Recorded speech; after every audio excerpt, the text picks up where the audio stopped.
Screen visible है? Yes sir. बेटा yes sir. Yes. Next topic yes is sir. Torque experienced by a current loop in uniform magnetic field. This is a uniform magnetic field, north pole, south pole, and the region between the north and south pole representing uniform magnetic field represented by B. इसके ऊपर vector लगाते हैं. I have a wire. Wire का हमने loop बना दिया, ऐसे rectangle बना दी वायर की. इस रेक्टेंगुलर लूप को जब मैग्नेटिक फील्ड में रखेंगे, ये वायर का ये बना दिया, तो let us consider rectangular loop और इसमें करंट आई फ्लो कर रहा है. Suppose that I is the current I. Here is current I in the clockwise direction, flowing P Q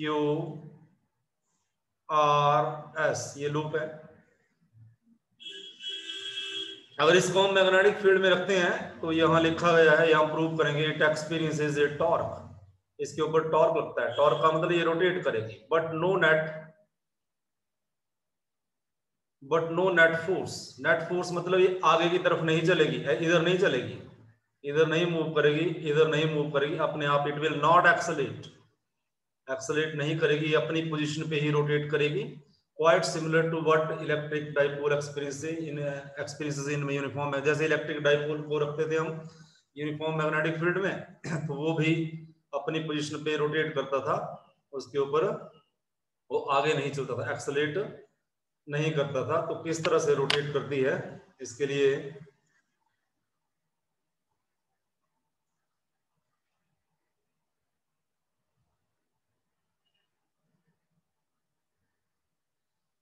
ये So they produce no net force.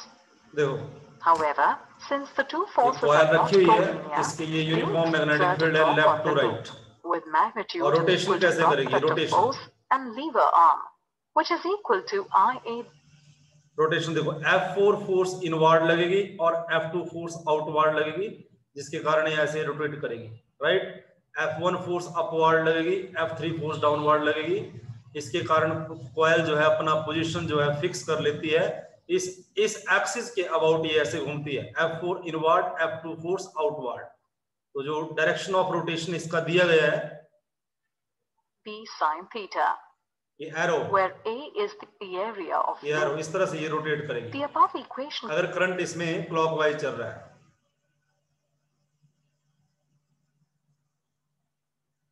can be written as tau is equal to NB sin theta, where N is the magnitude of magnetic अगर इसमें dipole. Current जो है आई चल रहा है, अगर ये आई क्लॉकवाइज चल रहा है, अगर मैं करंट की डायरेक्शन को एंटी क्लॉकवाइज कर दूं तो इसका रोटेशन जो है चेंज हो जाएगा. ऐसा क्यों होता है, ये सब हम इसमें डिस्कस करने जा रहे हैं. Moment.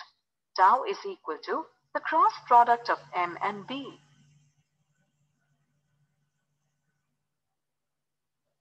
सो ये रेक्टेंगुलर लूप है PQRS और इसमें करंट चल रहा है clockwise. Magnetic field north pole से साउथ पोल में, uniform magnetic field north pole to south pole, इस तरह से.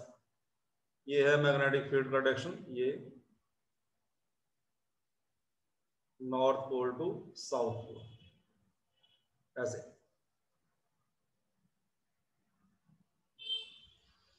अब जो है इसकी 4 आर्म्स हैं, PQ, QR, RS और SP. इस कॉइल का विड्थ मान लेते हैं स्मॉल a,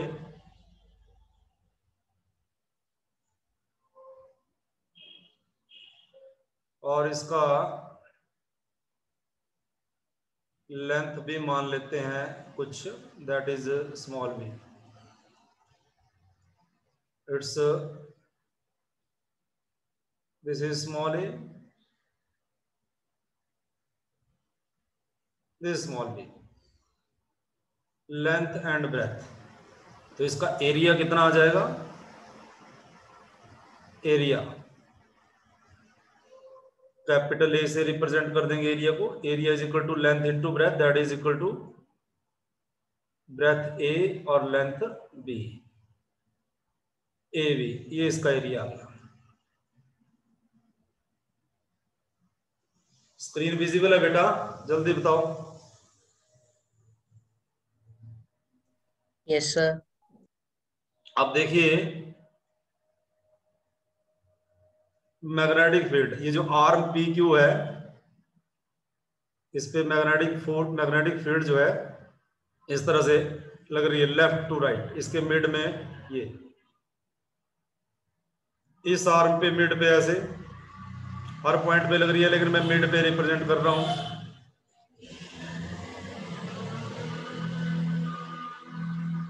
और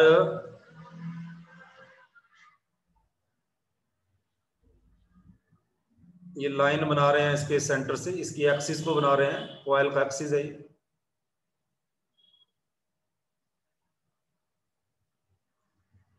इस पॉइंट पे मैग्नेटिक फील्ड लग रही है ऐसे, और इस आर्म पे के मिड में इस तरह से, इस आर्म पे मैग्नेटिक फील्ड ये, इस आर्म पे भी ऐसे ही B magnetic field, I current है,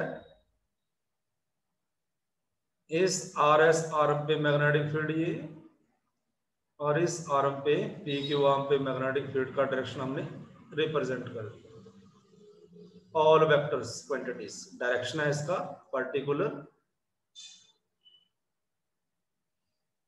अब जो है हम Fleming left hand rule use करके पी क्यू आर्म पे फोर्स देखेंगे, क्योंकि ये मैग्नेटिक फील्ड है और करंट अपवर्ड है। Put your 4 finger along the direction of magnetic field.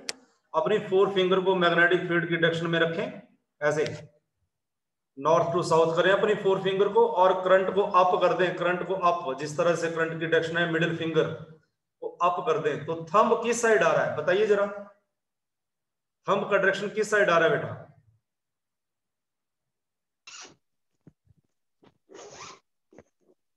Reply करो। अपनी 4 फिंगर ऐसे रखो, जो डायरेक्शन है मैग्नेटिक फील्ड की, करंट अपवर्ड, थंब का डायरेक्शन बताएं।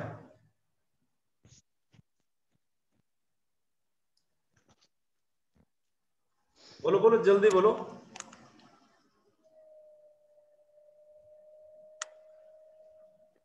Into the plane. हमारा देखो ये इधर मेरी 4 फिंगर ऐसे है, देखो अगर मैंने ये मेरी 4 फिंगर है, दिस इज 4 फिंगर, जो मैग्नेटिक फील्ड की डायरेक्शन जो अपने लेफ्ट हैंड यूज करना है, और मेरी ये उंगलियां, मिडिल वाली उंगलियां ऊपर चली गई,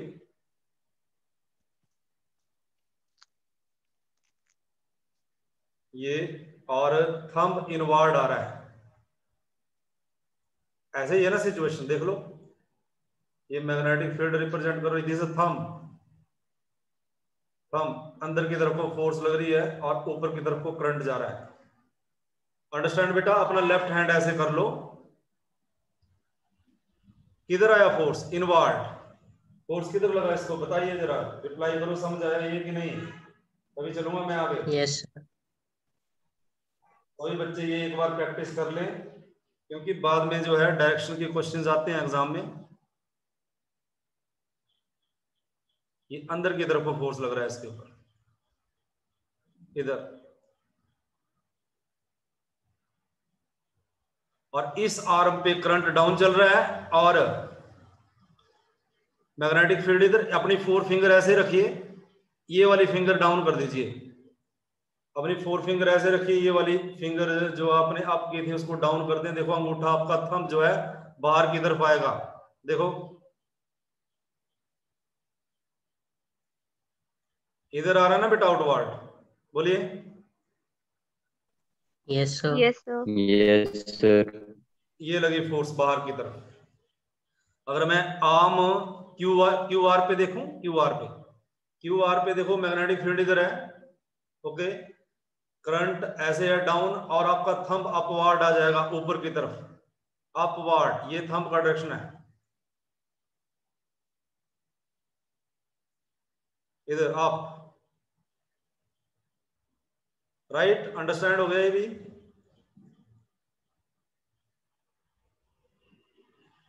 इस पॉइंट Yes, पे देखो sir. मैग्नेटिक फील्ड इधर, आपको अपना हाथ घुमाना पड़ेगा पूरा 180 डिग्री से, डाउन आएगा आपका थंब, देख लो प्रैक्टिस करके, मैग्नेटिक फील्ड का डायरेक्शन इधर, फिंगर्स इधर और थंब आ जाएगा डाउन, बिल्कुल डाउन आएगा।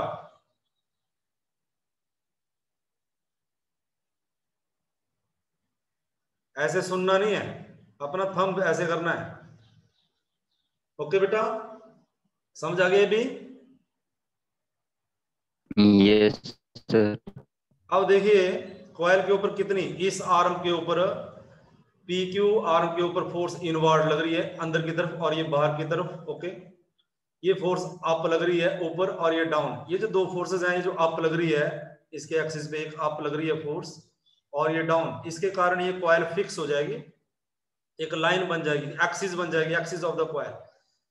ये फोर्स जो है इसको रोटेट नहीं करेगी, लेकिन ये जो अंदर की फोर्स है, ये जो आर्म इसके ऊपर लग रही है, ये जो इनवर्ड फोर्स है ये, और दूसरी आर्म पे आउटवर्ड फोर्स है ये क्या करेंगे, दोनों फोर्स मिलके इसको रोटेट करेंगे, ऐसे रोटेट, ये दोनों ऐसे ऐसे ये रोटेट करेगी, कॉइल क्लॉकवाइज रोटेट करेगी। तो जो है मैं इस तरह से ये ऐसे रोटेट करेगी clockwise with angular frequency omega. ठीक है, अगर मैं करंट का डायरेक्शन क्लॉकवाइज है, अगर एंटी क्लॉकवाइज कर दूं तो ये वाला फोर्स बाहर की तरफ आ जाएगा और ये वाला फोर्स इनवर्ड चला जाएगा। आप ये प्रैक्टिस कर सकते हो। तो जो है कॉइल जो है पहले तो क्लॉकवाइज रोटेट कर रही है, फिर ये एंटी क्लॉकवाइज रोटेट करना स्टार्ट कर देगी अगर मैं करंट का डायरेक्शन चेंज कर दूं। अब देखिए आर्म पी क्यू पे लगी inward force, force on arm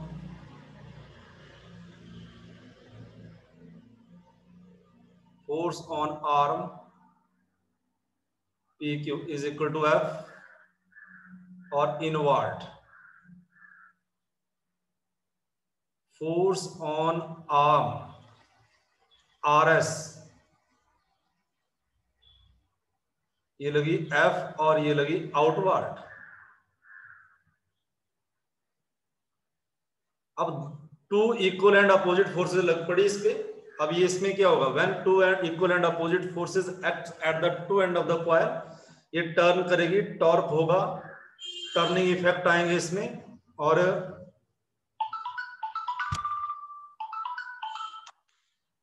turning effect जो है ये देखिए यहां दिखाया गया है, ये ऐसे रोटेट करेगी up and down, up and down, इस तरह से, ये नॉर्थ पोल ये south pole, it will rotate up and down.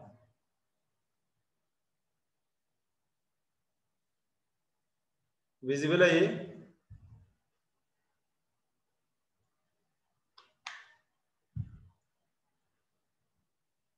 Yes, sir. Okay,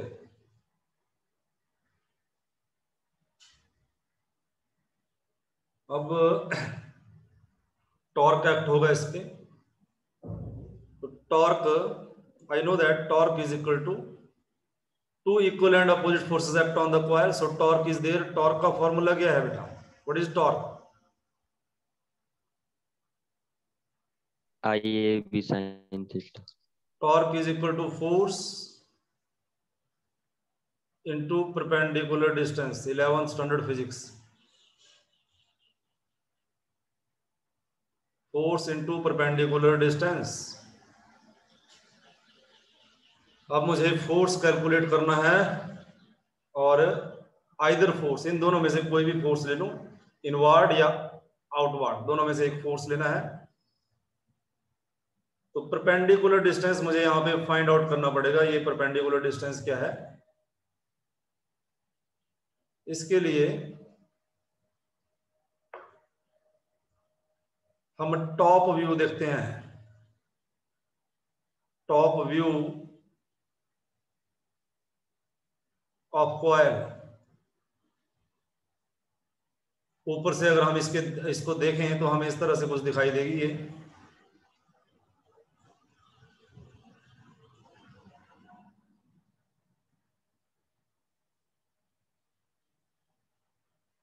ये जो आर्म है क्यू आर से ये डाउन इस तरह से दिखाई देगी।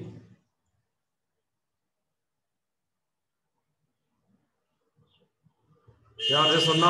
अब ये जो अप वाली, ये वाली फोर्स नहीं लिख रहा हूं मैं, ये वाली फोर्स अप वाली फोर्स है, ये ऐसे एक्ट कर रही है इस पे, ये वाली फोर्स जो इनवर्ड है, ये अप फोर्स रिप्रेजेंट कर रहा हूं मैं, अप। और ये वाली फोर्स जो इधर है इसको down.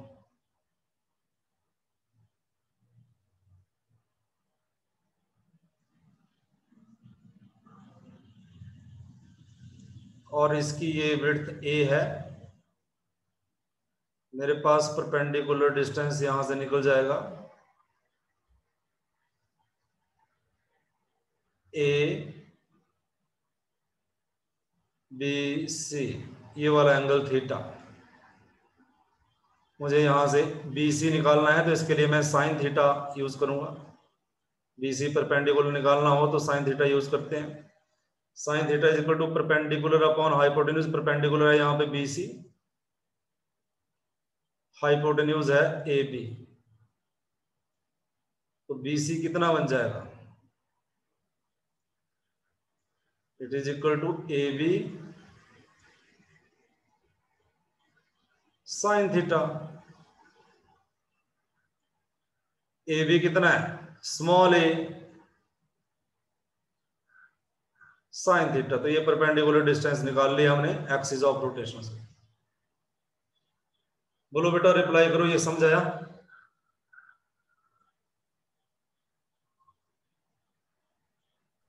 Yes, sir. Okay. A force, sorry torque not force. जब फोर्स निकाल लेते हैं, ये फोर्स कितनी है, कल हमने फोर्स के लिए एक्सप्रेशन निकाला था BIL sine theta, B I L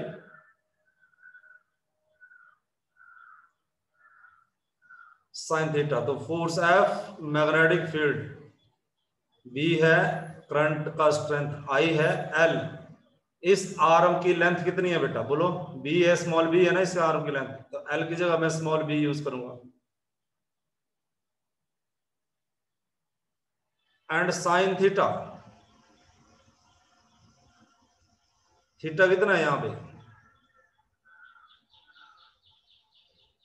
length और मैग्नेटिक फील्ड के बीच का एंगल बताओ कितना है, ये एंगल कितना है, 90 डिग्री। सो ये फोर्स बन गया B I and small B.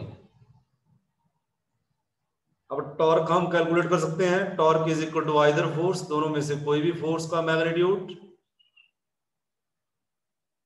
Into perpendicular distance.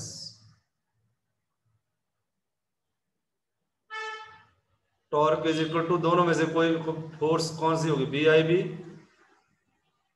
इस आर्म पे भी यही लगेगी B I B,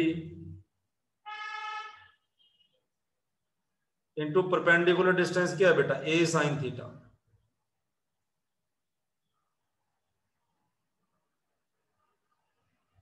A sine theta. अब टॉर्क बन गया मेरे पास, torque is equal to B I A into B sine theta. A into B क्या लिखा है यहां पे देखो, A into B area. Torque बना B I A sine theta.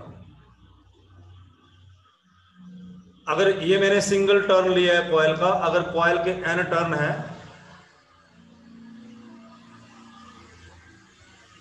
N जो है नंबर ऑफ टर्न है, तो इसको मैं एन से मल्टीप्लाई कर दूंगा, टॉर्क आ जाएगा N I A B sine theta. So torque is equal to N I A, इसको स्मॉल एम से लिखते हैं, मैग्नेटिक मोमेंट इसको बोलते हैं M B sine theta. What is small M? Small M किसके बराबर है? NIA। इसको बोलेंगे magnetic moment. Magnetic moment, this is magnetic moment.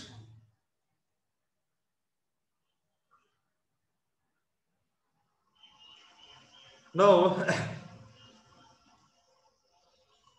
अब इसके हम डिफरेंट केसेस डिस्कस करेंगे, कब टॉर्क मैक्सिमम लगेगा।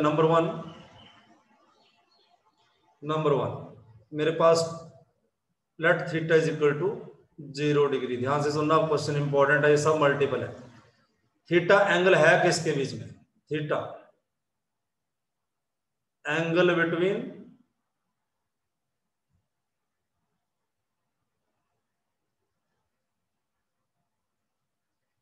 मैग्नेटिक मोमेंट और बी के बीच, एम और बी के बीच में एंगल है ये थीटा। ये थीटा जो एंगल है एम और बी के बीच में एंगल है। एम के अंदर क्या है? एन नंबर ऑफ टर्न, ये तो कुछ नहीं हुआ। आई भी नहीं, एरिया लेंगे हम इसका, area, face area of the coil, angle between face area and, important है ये, magnetic field, face area of the coil and magnetic field. अब थीटा इज इक्वल टू 0, इसका मतलब क्या हुआ? कॉइल की ओरिएंटेशन कैसे है?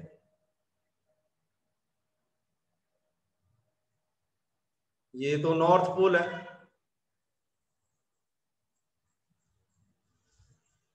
ये साउथ पोल है। कॉइल की ओरिएंटेशन कुछ ऐसे है,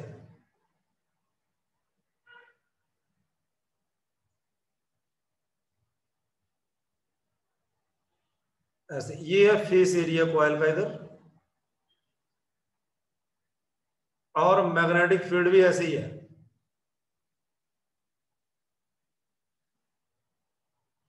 तो magnetic field parallel to face area of the coil, लेकिन मैग्नेटिक फील्ड इसके प्लेन के परपेंडिकुलर रहेगी, ये ध्यान रखें, इसके प्लेन के परपेंडिकुलर। फेस एरिया के तो पैरेलल है जो हमें चाहिए, तो टॉर्क तो हम यहां से निकाल लेंगे। टॉर्क मेरे पास कितना आएगा? MB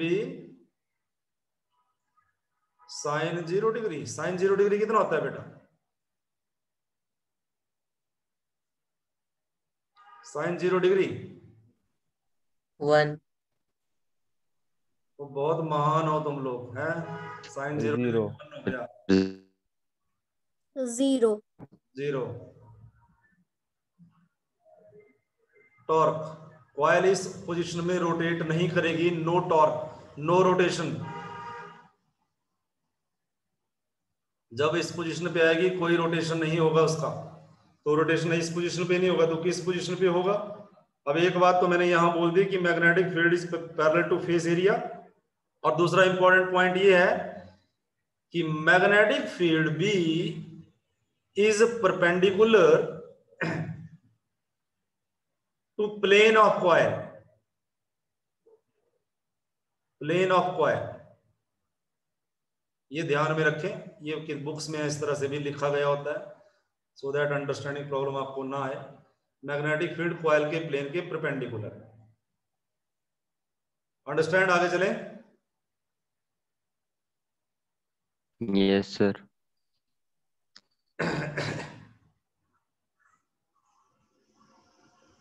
केस नंबर सेकंड,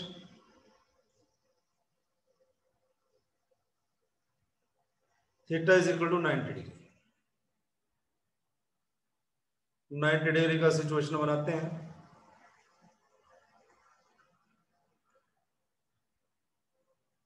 ये magnetic field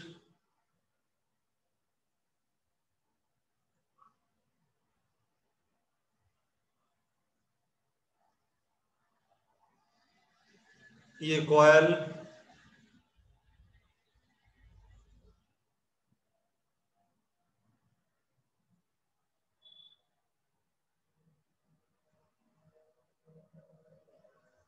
this is north pole, ये वाला south pole. This is the direction of magnetic field. North to south, लेकिन इसका एरिया जो है दैट इज आपकी तरफ है, आपके फेस की तरफ, बाहर की तरफ, एरिया वेक्टर। ये नॉर्मल, इसको मैं एम भी लिखूंगा, इसको मैं एरिया वेक्टर भी लिख सकता हूं, और इनके बीच में एंगल थीटा कितना बना, 90 डिग्री। इस और पोजीशन पे जब कॉइल होगी तो उसके ऊपर टॉर्क जो लगेगा M B sine 90 degree. Sine 90 degree कितना होता है बेटा? 1। वो पहले जो 1 वाला था वो किधर, उसने तो फिजिक्स के लॉ ही फेल कर देने हैं। जो साइन 0 डिग्री 1 होता है ऐसा बोल रहा था, तो ये बनेगा सिर्फ एम बी। टॉर्क एम के अंदर क्या है, एन आई ए,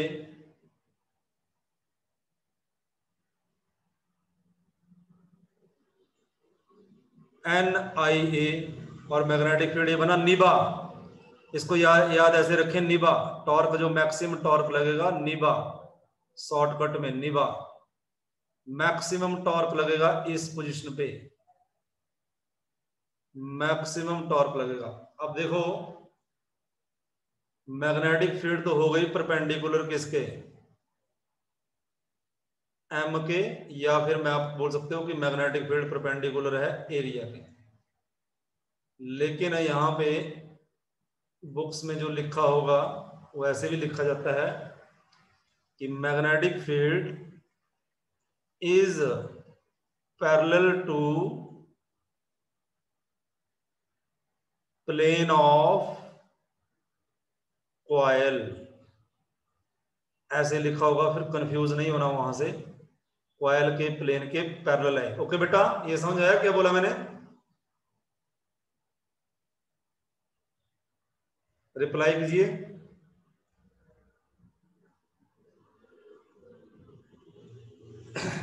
रिप्लाई करो। Yes, ये sir. क्या लिखा, magnetic field is parallel to plane of the coil, understand this? Yes sir.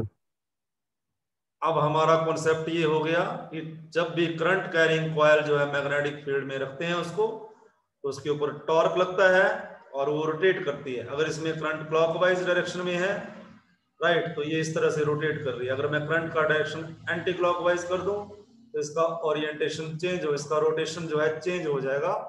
तो टॉर्क जो मैक्सिमम टॉर्क लगेगा, torque the maximum value of the torque experienced by the rectangular loop in uniform magnetic field is equal to NIBA, and this is the principle of moving coil galvanometer, which is our next topic. ये next topic है हमारा, principle of moving coil galvanometer। वहां पे जो है हम इसको use करेंगे, राइट। तो इसका एक न्यूमेरिकल ले लेते हैं।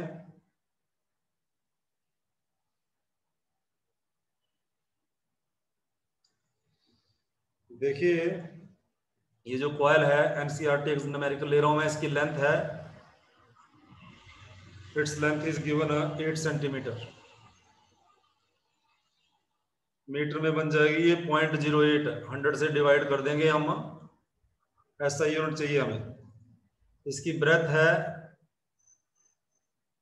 6 सेंटीमीटर दे रखी है, 6 सेंटीमीटर, तो ये आ जाएगी 0.06 मीटर। न्यूमेरिकल साथ में करें।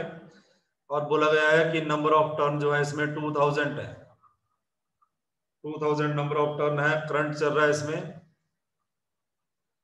200 milli ampere, 200 milli ampere. 200 milli ampere को एम्पियर में चेंज करेंगे कि कितना आएगा बेटा,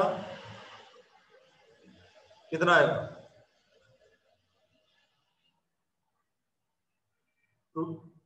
10⁻³ एम्पियर। मैग्नेटिक फील्ड का जो स्ट्रेंथ है north pole to south pole, that is given 0.2 tesla. Tesla बहुत बड़े यूनिट होते हैं, इसलिए स्मॉल मैग्नेटिक फील्ड दी गई होती है। टेस्ला जो बिग यूनिट होते हैं। अर्थ का मैग्नेटिक फील्ड है 1 टेस्ला। इसने पहला क्वेश्चन की पूछा है मैग्नेटिक मोमेंट निकालिए। तो मैग्नेटिक मोमेंट निकालने के लिए क्या करेंगे, क्या फॉर्मूला है, अभी भी किया हमने, NIA number of turn 2000, current का वैल्यू कितना आ जाएगा, ये 200 और ये डिवाइड में कर देते हैं इसको 10⁻³ को, 1 2 3 इजी रहेगा। एरिया कितना है अभी, लेंथ इंटू ब्रेथ कितना बना, लेंथ इंटू ब्रेथ 0.08, 8 इसका भी पॉइंट हटा दिया, नीचे कितना आ गया 100, 6 इसका भी हटा दिया पॉइंट 100, तो ये 2 0 से ये 2 0 कट गई, ये इससे कट गया, कितना आया आंसर, मैग्नेटिक मोमेंट का आंसर, मैग्नेटिक मोमेंट का आंसर कितना आ जाएगा, कैलकुलेट करके बताएं जरा।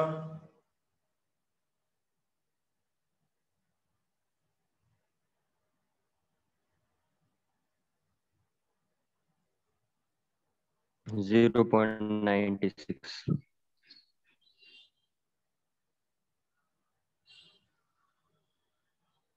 2 0 से 2 1 0 से ये 0 भी कट गई, कितना है बेटा मल्टीप्लाई करके, 192 192, तो ये 1.92 और इसके यूनिट बनेंगे, एम के यूनिट क्या बनना चाहिए, एम के अंदर क्या है एन पाई, करंट के यूनिट एम्पियर, एरिया के metre square, ampere metre square, ये यूनिट बने इसके। टॉर्क भी कैलकुलेट कर लें, टॉर्क क्या है M B sine theta. Torque calculate करने के लिए मुझे एंगल चाहिए, और एंगल के लिए इसने एंगल बोला है, मैक्सिमम टॉर्क पूछा है मेरे से, तो मैक्सिमम टॉर्क पूछा है, मैक्सिमम टॉर्क में एंगल क्या होता है 90 डिग्री होता है, 90 तो टॉर्क बन गया मेरे पास ये, एम की value 1.92 into magnetic field 0.2 Tesla. Answer बता दो टॉर्क कितना आया, इट विल बी पॉइंट कितना बनेगा ये 384 0.384 न्यूटन मीटर, ये इसके बन जाएंगे। तो ये इजी न्यूमेरिकल है, कोई मुश्किल काम नहीं है, फॉर्मूला बेस्ड न्यूमेरिकल है। तो कल हम टॉपिक करेंगे मूविंग कॉइल गैल्वेनोमीटर, ऐसे आप 3 या 4 न्यूमेरिकल और ऐड करें, 1-2 MCQ भी करें, MCQ कल हम करेंगे moving coil galvanometer. Moving coil galvanometer का ये प्रिंसिपल है, when current carrying coil is placed in magnetic field it experiences torque, इसके ऊपर टॉर्क लगता है, ये रोटेट करती है, यही इसका प्रिंसिपल है। तो मूविंग कॉइल गैल्वेनोमीटर इस चैप्टर का सबसे इंपॉर्टेंट टॉपिक है, इसको डिटेल में करेंगे कल, सेंसिटिविटी ऑफ द गैल्वेनोमीटर, और इसमें 2 ही टॉपिक बचे अब, एक मूविंग कॉइल गैल्वेनोमीटर और एक conversion of galvanometer into ammeter and conversion of galvanometer into voltmeter. इस वीक में ये चैप्टर जो है खत्म हो जाएगा आराम से, एक आधा दिन हम मल्टीपल पे भी लगा सकते हैं, और नेक्स्ट वीक जब हम स्कूल में मिलेंगे तो हम नेक्स्ट चैप्टर से ही स्टार्ट करेंगे।